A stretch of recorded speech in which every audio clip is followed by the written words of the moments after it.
नमस्कार, आप सभी का बहुत बहुत स्वागत है। मेरा नाम रूबिका लियाकत है।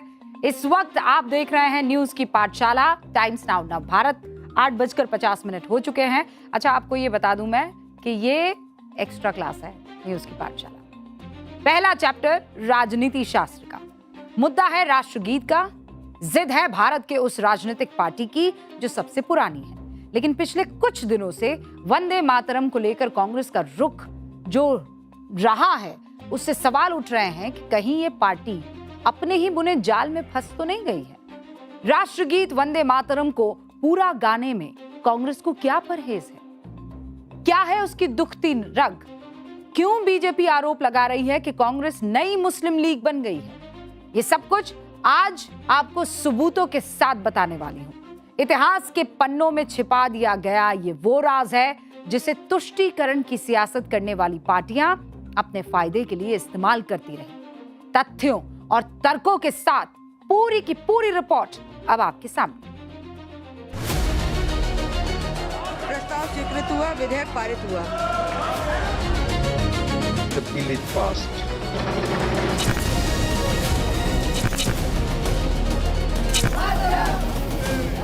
राष्ट्र सर्वोपरि या वोट बैंक सर्वोपरि, राष्ट्र हित सर्वोपरि या कोर वोटर हित सर्वोपरि, राष्ट्रवाद सर्वोपरि या तुष्टीकरण सर्वोपरि, राष्ट्रगीत सर्वोपरि या राजनीतिक एजेंडा सर्वोपरि, संविधान सर्वोपरि या स्वार्थ सर्वोपरि। ये सवाल उन लोगों से है जो संविधान की किताब जेब में लेकर घूमते हैं, संविधान की रक्षा के लिए संघर्ष का दावा करते हैं, लेकिन संविधान में लिखे कानून को ही नहीं मानते। अब तक बहाना था कि राष्ट्रगीत वंदे मातरम को लेकर संविधान में कहीं नहीं लिखा है कि इसे गाना ही पड़ेगा, लेकिन जब हमारी संसद ने संविधान में ये लिख दिया कि वंदे मातरम गाना होगा, उसके बाद भी अगर कोई संविधान को दरकिरार करके वंदे मातरम नहीं गाता है तो उसे क्या माना जाए? आज कांग्रेस पूरा वंदे मातरम गीत नहीं गाने पर अड़ी है, इसे लेकर खुली राजनीति कर रही है, तो इस चैप्टर का खुलना और भी जरूरी हो जाता है। 15 अगस्त के मौके पर कांग्रेस मुख्यालय से जो तस्वीर सामने आई उसे पूरे देश ने देखा। सोनिया गांधी उसमें वंदे मातरम के गायन के दौरान नाराजगी जताते दिख रही है। कांग्रेस ने उस पर पहले सफाई दी, कहा वंदे मातरम का अपमान नहीं किया गया, और अब कह रही है कि वंदे मातरम के शुरुआती 2 पैरे से ज्यादा हम नहीं गाएंगे। हम वही फैसला मानेंगे जो सन 1937 में कांग्रेस वर्किंग कमेटी ने तय किया था। इसी के बाद गृह मंत्री अमित शाह ने पलटवार करते हुए कहा, कांग्रेस का सिर्फ 2 पैरा वंदे मातरम गाने का फैसला तुष्टीकरण और वोट बैंक की राजनीति है। देश में अब तुष्टीकरण की राजनीति नहीं चलेगी। कांग्रेस नई मुस्लिम लीग बनती जा रही है। पूरा वंदे मातरम गाने से इनकार पर बीजेपी ने क्यों कांग्रेस को नई मुस्लिम लीग बता दिया, इसी में इस विवाद की वो ऐतिहासिक कहानी छिपी है जिससे आज की पीढ़ी अनजान है। कड़वी हकीकत ये है कि सन 1937 से पहले कांग्रेस का हर कार्यकर्ता, चाहे वो किसी भी धर्म, मजहब या जाति का हो, वंदे मातरम गीत गाता था। कांग्रेस के अधिवेशनों में मंच से इसे गाया जाता था। हालात ये थे कि 1906 में बंगाल के बारिसाल में एक प्रांतीय सम्मेलन के दौरान वंदे मातरम गाने पर अंग्रेजी हुकूमत ने लाठीचार्ज कर दिया था, क्योंकि पहले वंदे मातरम नहीं गाने की नसीहत अंग्रेजी प्रशासन ने दी थी। आपको पता है उस सम्मेलन की अध्यक्षता कौन कर रहा था? बैरिस्टर अब्दुल रसूल। ब्रिटिश पुलिस ने अब्दुल रसूल की अध्यक्षता वाले उस सम्मेलन पर लाठीचार्ज किया। सैकड़ों लोग घायल हुए सिर्फ इसलिए क्योंकि वो लोग वंदे मातरम गा रहे थे। ये तो एक उदाहरण है। आप जानकर हैरान हो जाएंगे कि आजादी से पहले कांग्रेस के अधिवेशन में जब पहली बार वंदे मातरम गाया गया था, तब कांग्रेस की कमान मुस्लिम नेता के हाथ में थी, रहमतुल्लाह एम सयानी। तब कांग्रेस के प्रेसिडेंट हुआ करते थे। कोलकाता में 1896 में कांग्रेस का 12वां अधिवेशन हुआ था। रविन्द्रनाथ टैगोर ने पहली बार वंदे मातरम गाया और मंच पर रहमतुल्लाह वंदे मातरम के सम्मान में खड़े थे, उसे गा रहे थे, गुनगुना रहे थे। उन्होंने कहा था, वंदे मातरम की पहली सदा, पहली आवाज ने कांग्रेस को एक संस्था से एक राष्ट्रीय पहचान में तब्दील किया। ये हमारी आजादी का तराना है जो हर भारतवासी को जोड़ता है। उसके बाद से ही वंदे मातरम कांग्रेस के हर अधिवेशन का अभिन्न हिस्सा बन गया। कांग्रेस के उन 6 अधिवेशनों में भी वंदे मातरम को बिना किसी रोक टोक के गाया गया, पूरा गाया गया, जब कांग्रेस की अध्यक्षता मुस्लिम चेहरा कर रहा था। सन 1896 में कोलकाता अधिवेशन में वंदे मातरम गाया गया। अध्यक्ष थे रहमतुल्लाह एम सयानी।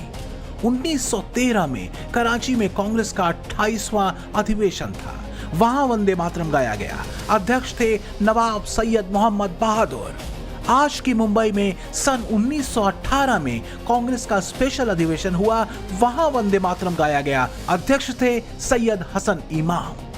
इसी तरह 1921 में अहमदाबाद में कांग्रेस का 36वां अधिवेशन हुआ, अध्यक्ष थे हाकिम अजमल खान, वहां भी वंदे मातरम गाया गया।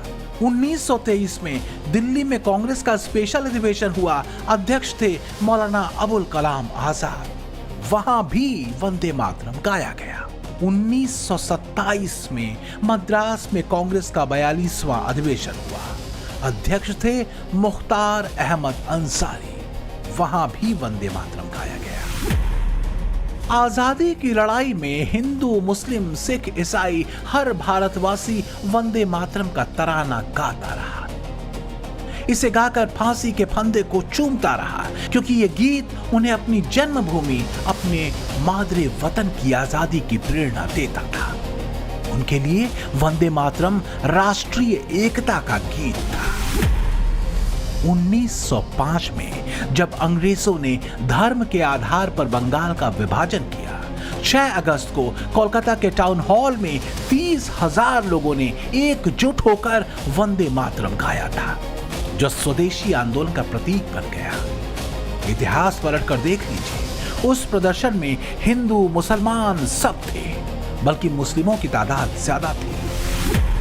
तब कश्मीर से कन्याकुमारी तक और अटक से कटक तक हर भारतीय का एक ही नारा था, वंदे मातरम। और अंग्रेज इससे इतना घबराते थे कि सन 1905, 1906, 1908 और 1938 में इस गाने पर पाबंदी लगाई, भारी जुर्माना लगाने का ऐलान किया। इसके बाद भी आजादी के मतवाले नहीं माने, तो अंग्रेजों ने दमन का क्रूर चक्र चलाया। अब सवाल है कि वंदे मातरम के नाम पर तब के जेनजी फांसी को गले लगा रहे थे, आंदोलन कर रहे थे, भारत के लोग लाठियां खा रहे थे। फिर वंदे मातरम के 2 स्टैंजा पर कांग्रेस ने 1937 में मुहर क्यों लगाई, तो ये आपको आगे बताएंगे। पहले केंद्रीय गृह मंत्री अमित शाह का बयान सुन लीजिए। मैं इस समय पर पूरे देश को याद कराना चाहता हूं कि 1937 में कांग्रेस पार्टी ने मुस्लिम अपीसमेंट के लिए वंदे मातरम के 2 टुकड़े कर देश के विभाजन की नींव डाली थी, और वहीं से 2 राष्ट्र के सिद्धांत को ताकत मिली थी, और अंततोगत्वा देश का विभाजन हुआ। पहले वंदे मातरम का विभाजन हुआ और फिर देश का। देश के गृह मंत्री अमित शाह जो बात कह रहे हैं उसे समझने की जरूरत है। आज हम आपके सामने 3 घटनाओं का जिक्र करेंगे। पहली घटना 1937 में हुई, दूसरी 1938 में और तीसरी 1940 में। 1937 में कांग्रेस ने प्रस्ताव पारित करके वंदे मातरम के 2 ही छंद गाने का फैसला लिया। 1938 में मुस्लिम लीग की पीरपुर कमेटी बनी और 1940 में इसी मुस्लिम लीग ने अलग देश के लिए प्रस्ताव पास किया।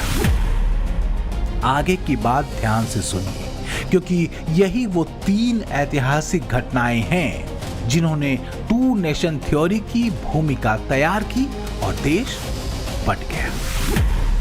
1935 के गवर्नमेंट ऑफ इंडिया एक्ट के तहत 1937 में प्रांतीय चुनाव हुए। इसके नतीजों ने मुस्लिम लीग के कान खड़े कर दिए। किसी भी मुस्लिम बहुल राज्य में पार्टी की सरकार नहीं बनी। इतना ही नहीं, मुसलमानों के लिए रिजर्व 482 सीटों में भी मुस्लिम लीग को केवल 109 सीटें ही मिली। क्रोनोलॉजी पर ध्यान दीजिए। 1937 की शुरुआत में चुनाव के नतीजे आ गए। इसी नतीजे के बाद अपने वोट बैंक को साधने के लिए मुस्लिम लीग ने वंदे मातरम को मुद्दा बना लिया। उसी साल यानी अक्टूबर 1937 में कांग्रेस का कलकत्ता अधिवेशन हुआ। मुस्लिम लीग की आपत्ति के आगे कांग्रेस झुक गई। फैसला लिया गया कि केवल 2 छंद ही गाए जाएंगे। अब आ जाइए 1938 में। मुस्लिम लीग ने अपने नेता राजा सैयद मेहदी पीरपुर के नेतृत्व में एक कमेटी बनाई जो पीरपुर कमेटी के नाम से मशहूर है। सैयद मेहदी के नाम के साथ पीरपुर इसलिए लगा है क्योंकि जनाब अवध क्षेत्र में पीरपुर रियासत के जमींदार थे। खैर, पीरपुर कमेटी की रिपोर्ट पर ध्यान दीजिए। 1938 के नवंबर महीने में रिपोर्ट आई कि कांग्रेस शासित राज्यों में मुसलमानों पर अत्याचार हो रहा है। पीरपुर कमेटी ने अपनी रिपोर्ट में कई तरह के अत्याचार गिनाए। उनमें एक ये भी था कि मुसलमानों पर वंदे मातरम गाने का दबाव बनाया जा रहा है। यानी पहले तो मुस्लिम लीग ने राष्ट्रगीत के 2 टुकड़े कराए, उसके बाद ये भी कह दिया कि राष्ट्रगीत जबरदस्ती थोपा जा रहा है। इतना ही नहीं, जिन्ना की पार्टी को एहसास हो गया कि कांग्रेस उसके आगे झुक रही है। वो इस मौके को पूरी तरह इस्तेमाल करना चाहते हैं। राष्ट्रीय गीत से कुछ पंक्तियों को हटाकर कांग्रेस हाईकमान ने लीग के स्तर को स्वीकार कर लिया कि वंदे मातरम में कुछ आपत्तिजनक अंश तो हैं ही, लेकिन उन्हें यह भी समझना चाहिए कि मुसलमान इस गीत की ऐतिहासिक पृष्ठभूमि और उन भावनाओं को नहीं भूल सकते जिनके कारण इसकी रचना हुई। यानी कांग्रेस की कमजोरी को मुस्लिम लीग ने हथियार बना लिया। वंदे मातरम के टुकड़े कराने में सफल रहने के बाद भी मुस्लिम लीग इसके खिलाफ साजिश में लगी रही। पूरे 2 साल जिन्ना की पार्टी कांग्रेस की कमजोरी का फायदा उठाते हुए राष्ट्रगीत को मुसलमानों पर अत्याचार के रूप में प्रचारित करती रही। फिर आया 1940 का साल। 23 मार्च 1940 को लाहौर अधिवेशन में लीग ने मुसलमानों के लिए अलग देश की मांग का प्रस्ताव पारित कर दिया। अब आप समझ गए होंगे कि आज कांग्रेस पर क्यों आरोप लग रहे हैं कि उसने 1937 में मुस्लिम लीग के आगे सरेंडर करके वंदे मातरम के 2 टुकड़े तो किए ही, देश के बंटवारे की भी नींव डाल दी। और मुस्लिम लीग जो चालबाजी कर रही थी, ऐसा नहीं है कि कांग्रेस के नेता इससे अनजान थे। इस लेटर में नाम गिन लीजिए। सी राजगोपालाचारी, जो बाद में देश के पहले गवर्नर जनरल रहे, उन्होंने लेटर लिखकर महात्मा गांधी को चेताया था, अगर मुस्लिम लीग की मांग के आगे झुके तो यह सिलसिला रुकने वाला नहीं है। गोविंद वल्लभ पंत तो जिन्ना की धमकियों पर कोई जवाब नहीं दे रहे थे, लेकिन इसके बाद भी कांग्रेस का शीर्ष नेतृत्व दबता चला गया। जिन्ना समझ गए कि मुसलमानों को कैसे भ्रमित करना है और कांग्रेस को कैसे झुकाना है। रही बात वंदे मातरम में मुसलमानों के दिक्कत की, तो वंदे मातरम एक संस्कृत वाक्यांश है जिसका मतलब है, हे मां मैं तुम्हें नमन करता हूं। इसमें मातृभूमि के लिए मां शब्द का इस्तेमाल हुआ था। इसी वाक्यांश को उठाकर बंकिम चंद्र चटर्जी ने सन 1875 में 6 पैरा का वंदे मातरम गीत लिखा, जिससे करोड़ों देशवासियों की भावनाएं जुड़ गई। वंदे मातरम मातृभूमि की वंदना है। वंदना के लिए अरबी में 4 शब्द हैं। पहला शब्द है ताजीम, यानी इज्जत देना, सम्मान देना, सबसे बढ़कर मानना। दूसरा शब्द है हमद, यानी देश प्रेम, अपने देश को मादरे वतन मानना, यानी मां की तरह मानना। तीसरा शब्द है तारीफ, यानी दिल खोल कर प्रशंसा करना। और चौथा शब्द है बंदगी, यानी पूजा आराधना। वंदे मातरम को पूरा मुस्लिम समाज इसलिए गाता रहा क्योंकि इसमें वो ताजीम, हमद और मादरे वतन की तारीफ मानते थे। यही सही भी था। मुस्लिम लीग ने यहां सत्ता की राजनीति के लिए बड़ा खेल किया। कांग्रेस समर्थक मुस्लिम आबादी में सेंध लगाने के लिए वंदे मातरम को हिंदू देवी देवताओं की बंदगी के तौर पर प्रचारित करना शुरू कर चुके हैं, ताकि उनकी सत्ता की राजनीति सध सके, अलगाव की राजनीति सध सके। वंदे मातरम की बात आज कोई मौलवी क्यों नहीं कहता कि मादरे वतन की ताजीम का गीत है, हमद यानी देशभक्ति गीत है। कट्टरपंथी विचारधारा यहां तक तर्क देती है कि वंदे मातरम में हिंदू धर्म के देवी देवताओं की पूजा है, इसलिए ये हर मुसलमान के लिए गुनाह है। जबकि वंदे मातरम मातृभूमि को कहा गया है, मां दुर्गा को नहीं, बल्कि मां दुर्गा की तरह मातृभूमि को भी शक्तिशाली बताया गया है। मुसलमान तबका तो वंदे मातरम से इसलिए भी दिल से जुड़ा था क्योंकि इस्लाम में मां का कर्ज सबसे बड़ा कर्ज माना जाता है, उसका हिसाब जन्नत में होता है। कांग्रेस अध्यक्ष रहे तमाम मुस्लिम नेता बड़े पढ़े लिखे रहे, उन्होंने वंदे मातरम को इसी भावना से देखा और पूरे मुस्लिम तबके तक पहुंचाया भी। हकीकत तो यह है कि वंदे मातरम को लेकर सांप्रदायिकता का जहर बनाना तब शुरू किया गया जब अंग्रेजों ने सत्ता में भारतीयों को भागीदारी देने की शुरुआत की, और जिस गीत ने अंग्रेजों के खिलाफ बटे हुए भारतीय समाज को एकजुट कर दिया, जिन्ना ने उसी गीत का इस्तेमाल करके भारत के 2 टुकड़े करा दिए। साल 1909 में अंग्रेजों ने मार्लेमेंटो प्रस्ताव के बाद कानून बनाया, जिसमें विधान परिषदों में भारतीयों को सीमित रूप से चुनाव लड़ने का अधिकार मिला। 1906 में बनी मुस्लिम लीग वहीं से कांग्रेस के साथ सत्ता की लड़ाई में एक्टिव हुई। वहीं से वंदे मातरम को लेकर तुष्टीकरण की राजनीति शुरू हुई। अंग्रेज यही चाहते, उन्होंने इसे खूब बढ़ावा दिया और इस तरह आजादी का जो तराना देश की एकजुटता के लिए मिसाल था, उसे सांप्रदायिक घोषित कर बंटवारे का इतिहास लिख दिया गया। हमारे देश में आज भी कुछ लोग वंदे मातरम पर जिन्ना की खींची हुई मजहबी लकीर को पकड़कर बैठे, जबकि सऊदी अरब के मुसलमान बड़े फख्र के साथ वंदे मातरम गा रहे हैं। ये तस्वीर सबक है, संदेश है और आंखें खोलने वाली उन लोगों के लिए जो अपनी आंखों पर जिन्ना की नफरती पट्टी बांध कर बैठे।